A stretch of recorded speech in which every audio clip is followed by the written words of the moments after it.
ரோஹித் வெமுலாவின் குடும்பத்தைச் சேர்ந்த ஒருவருக்கு அரசு பணி வழங்கப்படும் என டெல்லி முதலமைச்சர் கெஜ்ரிவால் கடந்த சில நாட்களுக்கு முன்பு அறிவித்திருந்தார். இதன் எதிரொலியாக வெமுலாவின் இளைய சகோதரர் ராஜாவுக்கு அரசு பணி வழங்க டெல்லி ஆம் ஆத்மி அரசு முன்வந்துள்ளது. இது தொடர்பான கூடுதல் தகவல்களை நமது டெல்லி செய்தியாளர் ஸ்டீஃபனிடம் கேட்கலாம். ஸ்டீஃபன், டெல்லி ஆம் ஆத்மி அரசு சார்பில் வழங்கப்பட உள்ள பணி வாய்ப்பை ரோஹித் வெமுலாவின் சகோதரர் ராஜா ஏற்றுக்கொள்ள வாய்ப்புள்ளதா? வணக்கம் தேவேந்திரன். ரோஹித் வெமுலாவினுடைய இளைய சகோதரர் ராஜா வெமுலாவிற்கு அரசு வேலை வழங்குவதற்கு தில்லி அமைச்சரவையானது ஒப்புதல் வழங்கி இருக்கிறது.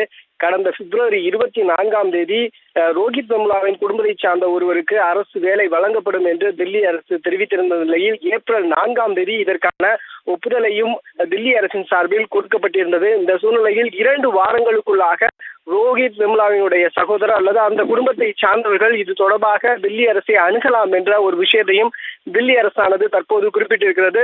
ரோஹித் வெமுலாவிற்கு வழங்கக்கூடிய இந்த வேலையானது ஒரு தற்காலிக வேலையாகத்தான் இருக்கும் என்றும், அதே போன்று அவருடைய சம்பளமானது 5500 20,000 ரூபாய் வரை பெறுவதற்குரிய அந்த 4வது குரூப் கிரேட் என்ற அடிப்படையில் தான் அவருக்கு இந்த பணியாணையானது வழங்கப்படும் என்றும் தில்லி அரசானது தெரிவித்திருக்கிறது. ஸ்டீஃபன், இந்த விஷயத்தில் மத்திய அரசு, தெலுங்கானா, ஆந்திரா உள்ளிட்ட மாநில அரசுகளின் கருத்து என்னவாக உள்ளது? அது குறித்து சொல்லுங்கள்.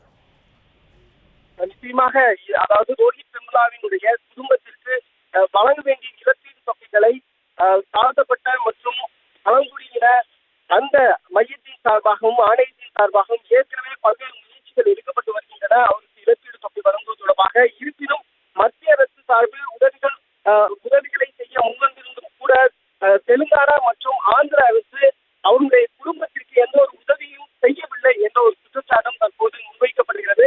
இது தொடர்பாக செய்தியாளர்களுக்கு பேட்டியளித்த ராஜா வெமுலா அவர்கள், தெலுங்கானா அரசும் ஆந்திர அரசும் அதாவது எனக்கு அரசு வேலை வழங்குவது தொடர்பாக எந்த ஒரு கருத்தும் எங்களிடம் கேட்கவில்லை, எங்களுக்கு எந்த ஒரு உதவிகளும் செய்யவில்லை. இருப்பினும் தில்லி அரசு எங்களுக்கான உதவிகளை செய்ய முன்வந்திருப்பது எனக்கு மிகவும் மகிழ்ச்சியை அளிக்கக்கூடிய ஒரு விஷயமாக இருக்கிறது என்ற ஒரு விஷயத்தையும் பதிவு செய்திருக்கிறார்.